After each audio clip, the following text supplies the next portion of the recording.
got a heart of goodness. She is a sloth. And when it comes to video games, she really talks. She really does talk. AC, you're a cow. Hello. How are you? You've never looked better, but that's not to say you don't always look great. It's just you are two yous now. You have you, and then you have you on your t-shirt as well. And I don't know what your background is. Is that a thigh? Oh, the background is it's some very neat artwork. I'll send it on to you. Yeah. So you can see it's a custom, very cool artwork that I had done for like a stream background. I'll send that on to you so that everybody who's looking or listening can see it. I assume you might want to pop it on whatever YouTube. And speaking of YouTube, you are YouTubing like you've never tubed before. You're fully tubing on there on YouTube with your channel, with your debut video is about horror games, if I remember correctly. It's all such a blur in this life, but I think I remember that well enough. You're starting off on YouTube, Casey, as a streamer, a sweetheart, a sloth, and a cow, all those things and more. A Steam curator, I almost forgot one. You've already succeeded in so many areas. Now you're taking on YouTube. Where did that come from? Why are you doing it? It's something I've wanted to do for years, and I have not had the mental focus or the motivation to just to be able to sit and write. I've been struggling so hard for literally years. It's always been an ambition to do the YouTube and do proper scripted content as well as the live streams. Mm-hmm. And express a lot of things that I want to express in a long form kind of video essay format. Right. So many different ways to do YouTube. Some people just stream on there. Some people do stream of consciousness rants, and others use YouTube to be more thoughtful, almost treating it like a writer might treat a book, as opposed to a writer might treat like a blog post. Like I used to write those blogs. I would just pump out a blog. 20 minutes later, here's the news. Mario's got a new hat, didn't change my life, didn't change the reader's life, but it was a quickly done up to the minute way to connect with people about video games. And then if I were to write something longer, it would be for a book or a magazine. You're taking to YouTube now to really get your concentrated thoughts. People already know your personality, but now they're getting to know a deeper side of you. At least that's how I feel so far. How has that been for you? I'm kind of astonished at the reaction. Like I had already 1,000 followers in a day. I had no idea what to expect. And all of like the comments and everything and the support has been incredible. That's great. Really incredible. And I don't know enough about the sheer girth or width or depth or height of your audience, but I've always known you to have thousands of followers in some way or another. But switching to YouTube is tricky because the kids tell me it's not cool anymore. Did anyone tell you that YouTube isn't cool anymore? Or maybe I heard wrong, but that's the word on the street. I don't care.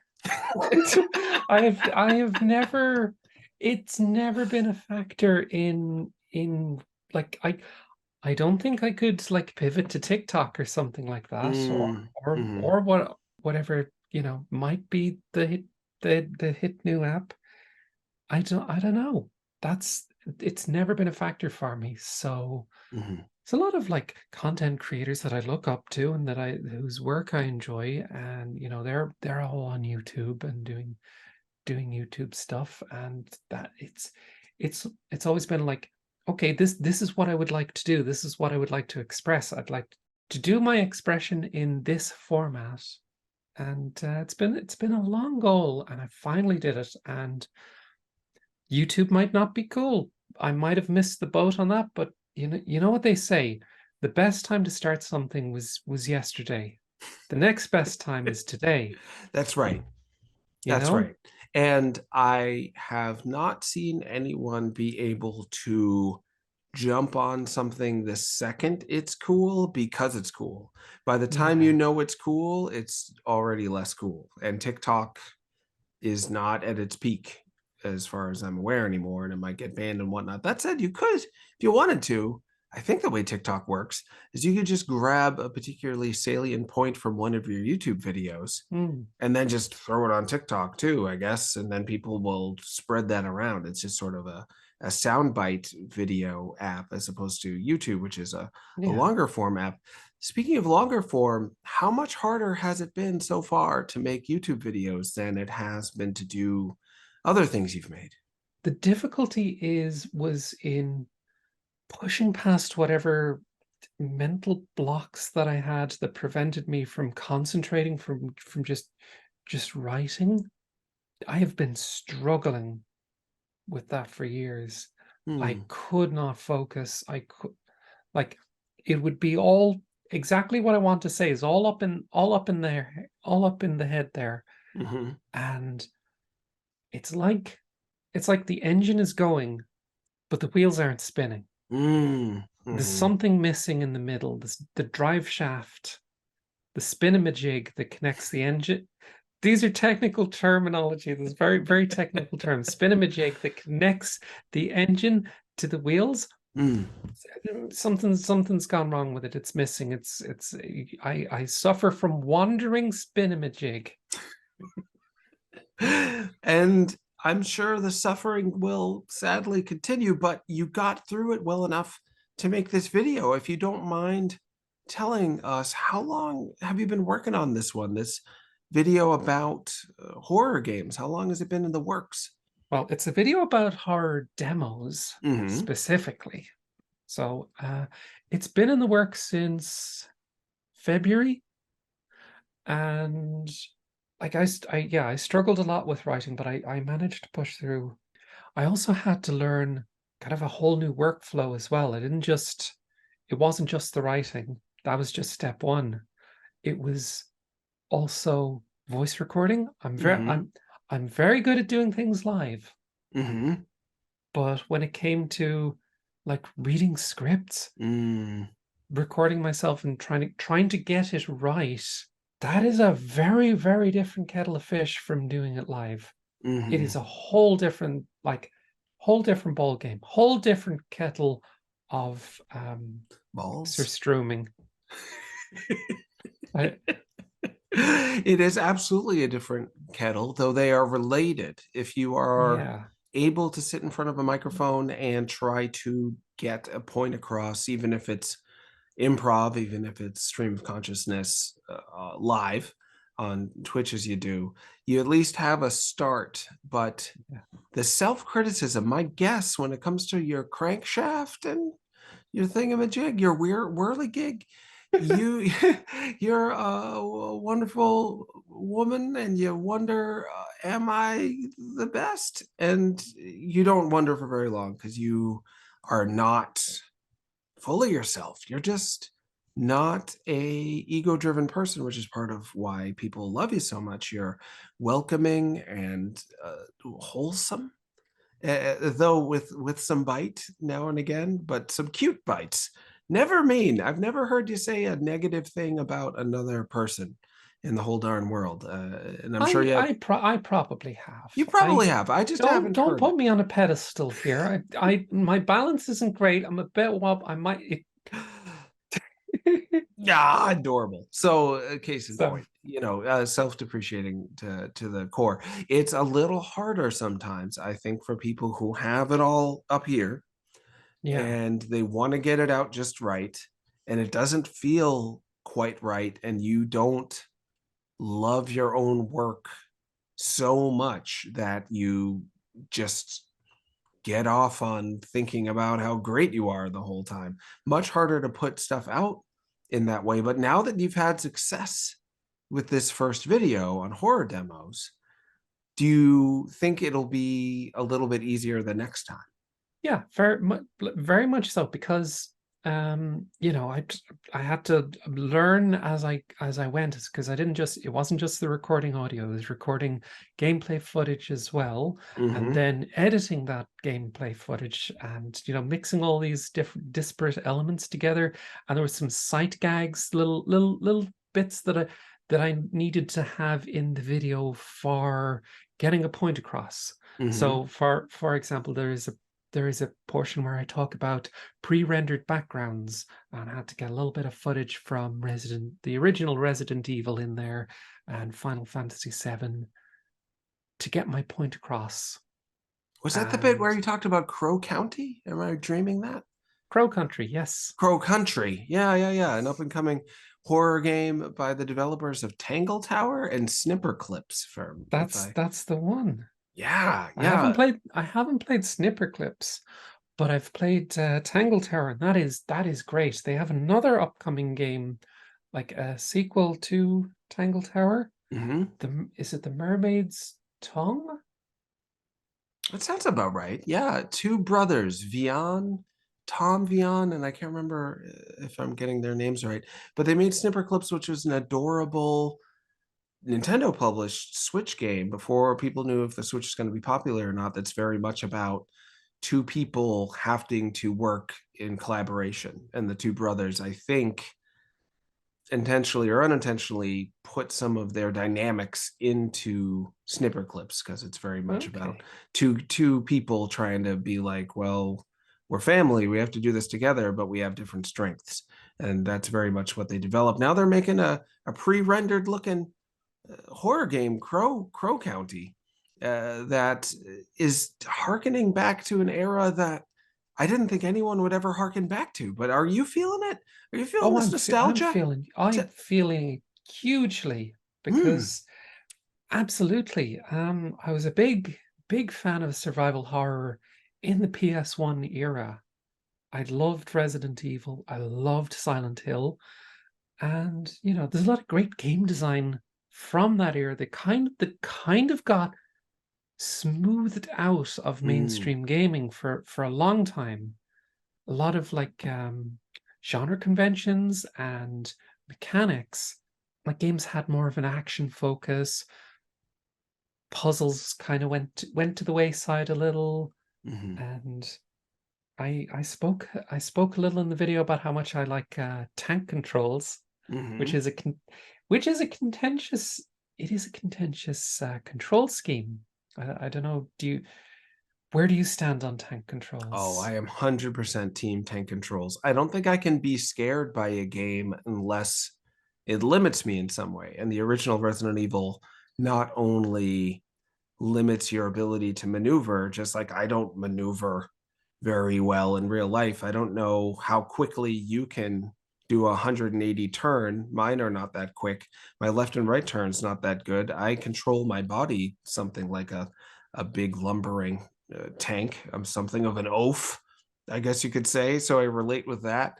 And also the camera angle changes in the original Resident Evil make you feel like you're getting screwed with, that you're not in control of your environment either. And I love all of that and was sad to see most of it go. I do love Resident Evil 4, even without the camera angle changes, because they Yeah. throw left curveballs at you other ways, but love to see it. Love to see it coming back. And you, as people know you, Casey, you like a comforting, calm game, but you also like a tense game. And I'm curious about that. Why did you choose horror demos of all things as well? Is it because you were just demoing whether you liked doing YouTube videos? So you thought I'll demo some games for it, or Kind what? of. Yeah. I had been working for like I said, years trying to get like full scripted content off the ground. And I was not able to finish what I started. And I've been really trying hard with this other script. And I was struggling. I was Mm, struggling so hard. So I decided, you know what? Let's put that to the wayside for the moment. I'm not abandoning it. I'm going to I this was back in February, and had just did a big stream where I played loads of demos in the Steam Next Fest, and I thought that would be a much more simple topic to cover, because they're just demos. I don't have to talk about a full game. Mm-hmm. I can just talk about maybe one or two aspects that I like about this, that, and the other demo. And I had a script come together for about, the original goal was 7 demos. I narrowed it down to 7. Mm-hmm. And then when I was writing the script, I was like, I'm gonna narrow it down to 5. Mm-hmm.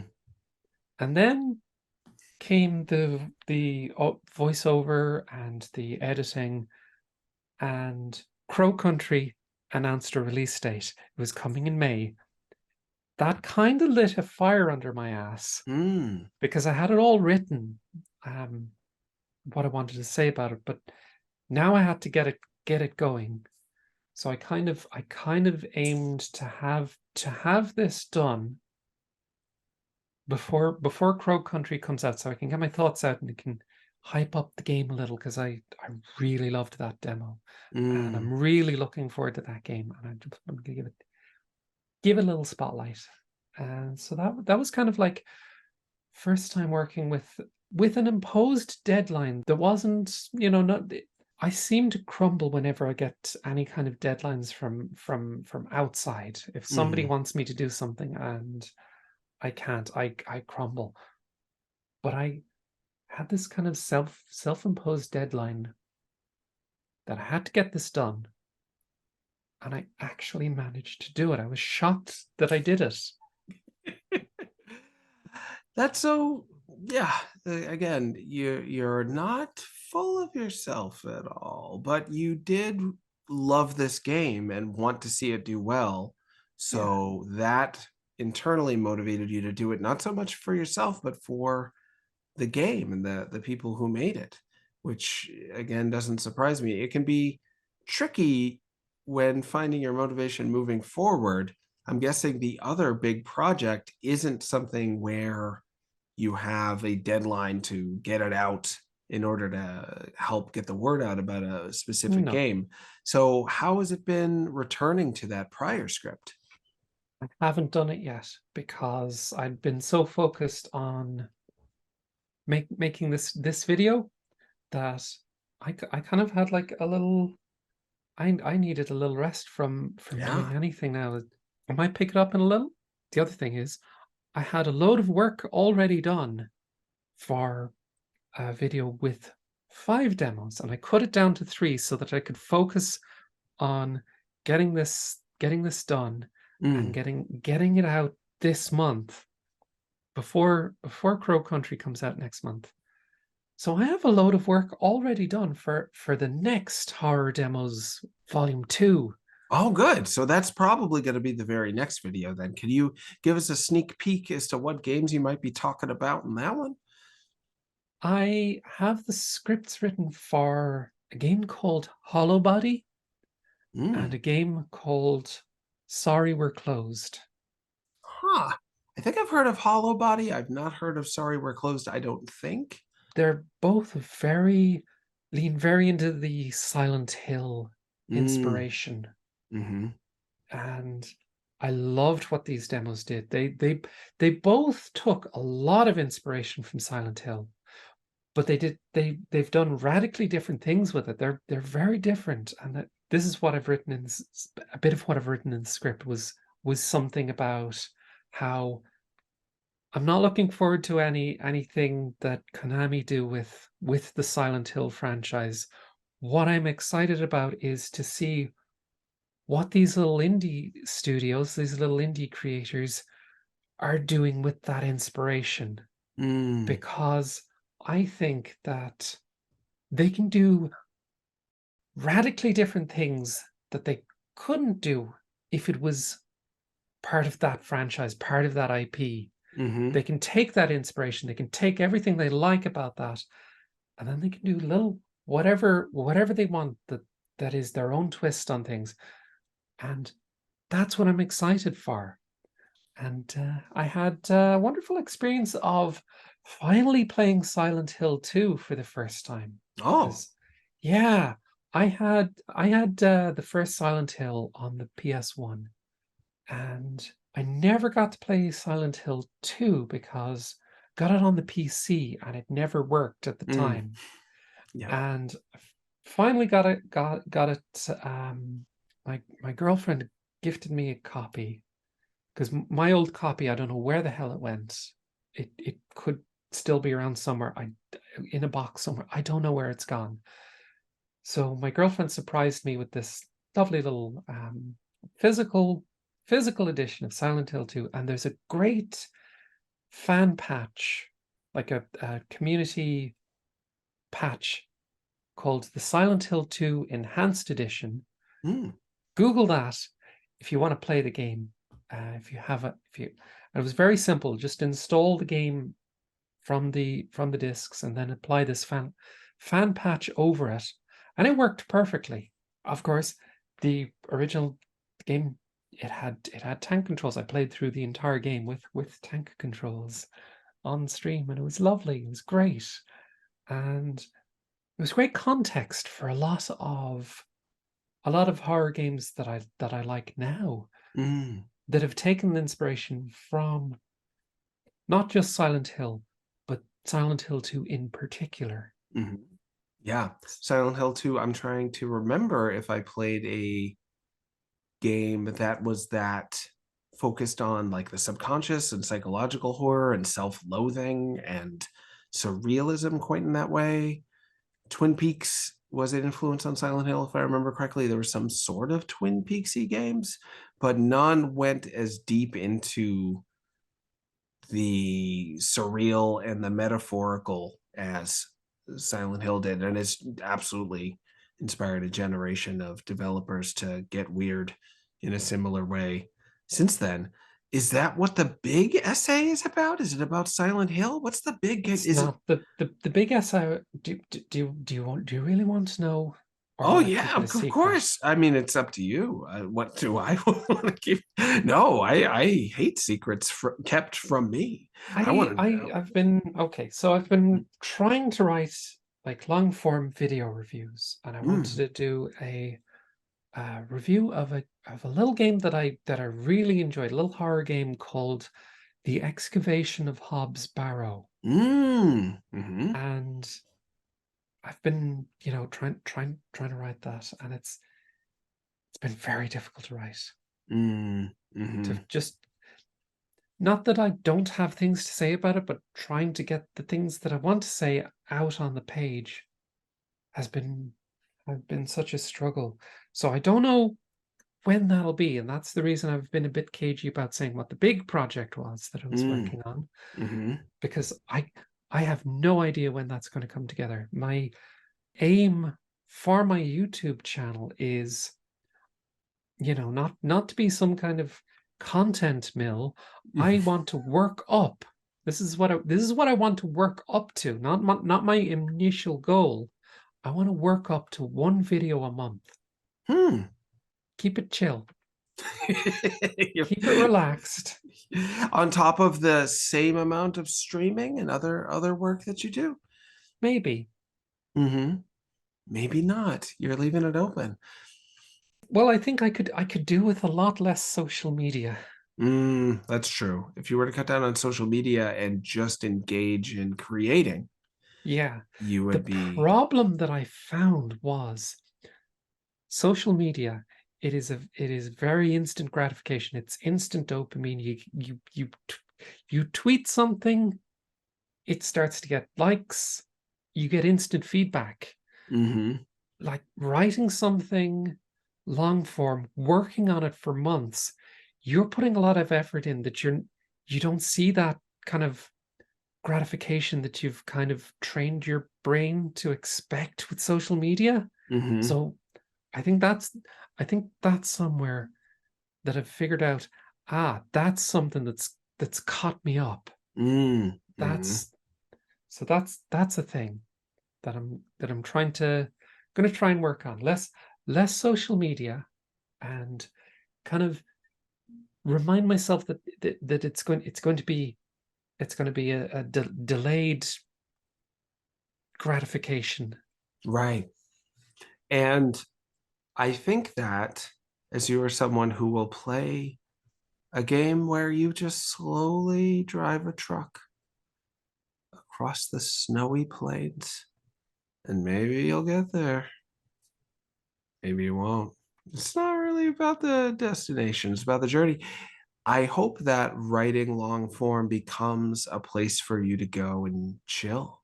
Because as wonderful as the instant gratification from social media can be sometimes, it's also sort of a roller coaster of experience and intensity, and not always a ton of real depth. So for me, a lot of the time when I open up a Word doc and start writing something long form, usually again for a book or a magazine, the first draft, I just vomit it all out, hope for the best. And then when I go back and look and see what I wrote, usually I take a day or two and come back and be like, ugh. But then it gets really excited to fix up the thoughts of poor, tired me that wrote it a couple of days before and do him a favor and make his work better. And the refining process is really like, it's not instant by any means, but there is a dopamine rush of being like, oh, this version of me from 2 days ago wrote this. I can improve that. And when I do improve it, I feel self-improvement. And I also feel like I'm getting closer to the end goal that I've never achieved, which is actually writing something that's definitely exactly what I meant. Maybe someday. For you, Okay. you're at the point where you haven't done the Moby Dick of YouTube essays yet. That's like exactly what you want. After you've done like 40 YouTube essays, you will be judging yourself less by how good they are, because they'll be, if one is bad out of 40, you're still like getting a 39 out of 40. You're doing amazing. When you've only done one, you want that one to be really good. And it is really good. So you're already off to a great Thank start. And you. I'm excited to see what you're gonna do next with it. And I'm excited to see in general where you're going. Do you want one thing I wonder about with you all the time, because you're so famous? Do you want people to send you their whole darns games to play? Or do you have too many darn games to play? I have too many darn games. The weird thing about the fame is like I don't feel that famous at all, and I feel like I have pratfalled into an audience somehow without really doing much, and like the way Twitter specifically has devolved, like it it's bad. It's Mm, it's very bad. yes. And any kind of self-promotion that you do on Twitter, it's choked out by its by the algorithms. It's just Yeah, it like hates it. It hates ew. anyone that wants to do anything other than promote Twitter. Like Yeah, if you talk about how great Twitter is, I think that gets bounced to the top. But if you say, I'm also doing something with my life, no, nobody yeah. wants that. Like linking to my live streams, like it's crickets. Yeah. Mm-hmm. Like people do not see that. Mm-hmm. And I've had people who have found me on Twitch and said, it's this is a regular thing for me. I never knew you streamed. And it's the thing that I've been doing for years. But Oh. people say they never see if I put a link in one of my tweets, Mm-hmm. it, It gets pushed people, straight to the yeah, bottom. Yeah, yeah. that's right. It's a crying shame, but I am laughing with joy over where you're headed next. And I think if anyone can make YouTube cool again, it's you, Casey. I believe in you. I think you can do it. Thank you. I I don't think I'll make YouTube cool again, but I'll do what I like. Yeah. I'll Yeah. because it's not something that I have any grand ambitions about. It's something that I want to do creatively. Mm-hmm. You know, people have said like, "Oh, my enthusiasm really comes through," and I'm that I love that. Mm-hmm. I love that. That's you know, that's why I do it. Mm-hmm. Yeah. And if that means making one video a year, but you loved making that video, nothing wrong with that. I love that you're deciding you're going to shoot for one a month.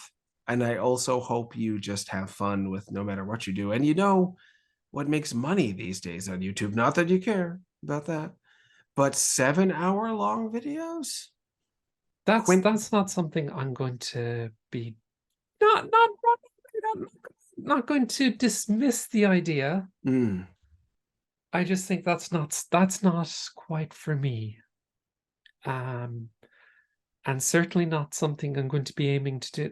Like I said, I won't dismiss the idea, but I'm not going to have that as a goal or anything. And I think there are some phenomenal creators who do really, really amazing work. Really, just Noah Caldwell-Gervais. Wow, what a YouTuber! What a gold standard! And you can look at those kind of content creators. H Bomber Guy, great, fantastic. I could not do that. I don't think I could. You know, they didn't have anyone to look up to other than people that they said I could never do it their way either. And they didn't. They did it their own way, just as you are, just like the fans of Silent Hill are doing it their way without having to live up to the Silent Hill expectations. We're all just trying to do it our own way, taking inspiration from the things we like, but not being beholden to it. And I could see you doing a 2-day long video, a 48-hour video, where 8 hours of it is you sleeping and walking the dog. I think people just want to be with you, Casey.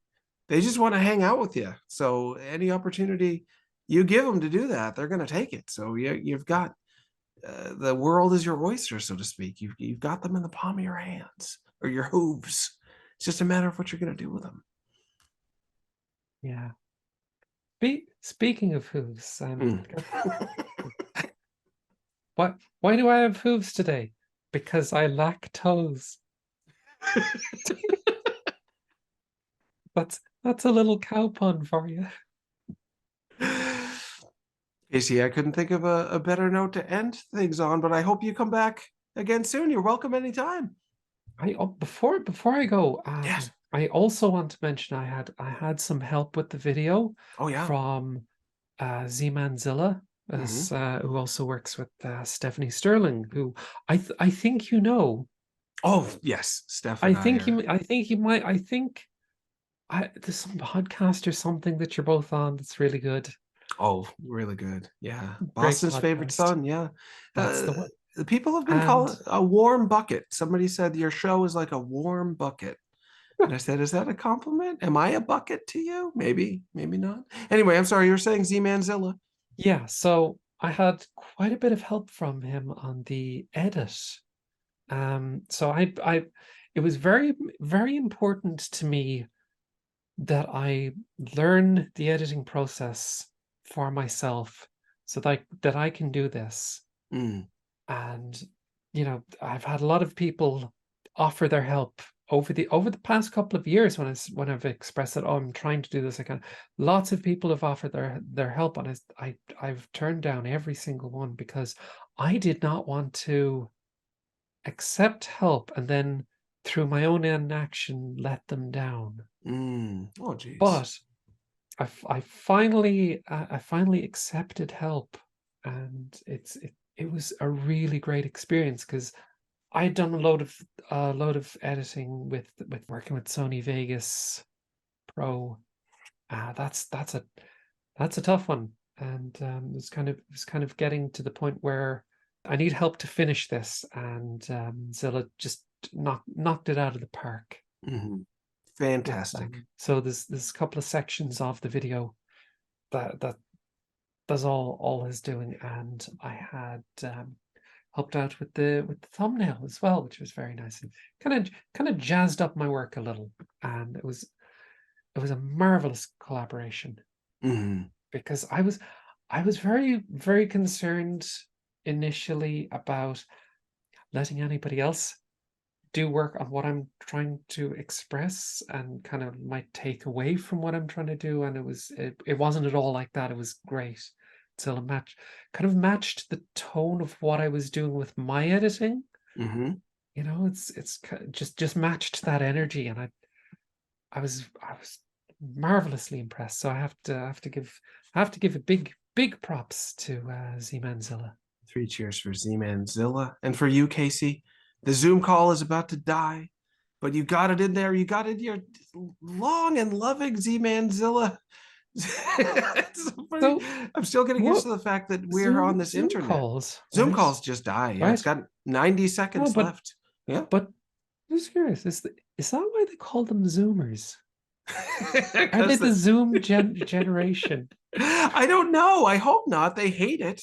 They all love Discord. They love TikTok. They love the latest and greatest things. But maybe they are the Zoom generation, the Zoomers. I'll have to ask one of those Zoomers these days. This could be a video essay, a collaboration between you and me. 7-hour-long video about Zoom and Zoomers. Yeah. I'm always up for collaborating with you, for colluding with you, for up to hijinks and plots and schemes and scams. Whatever you got, I'm into it. Me too, Casey. Thanks so much for being on the show. No problem. And happy Halloween. That was Casey talking. She's so cool. Hey, Casey, thanks for being on the show. I had a great time.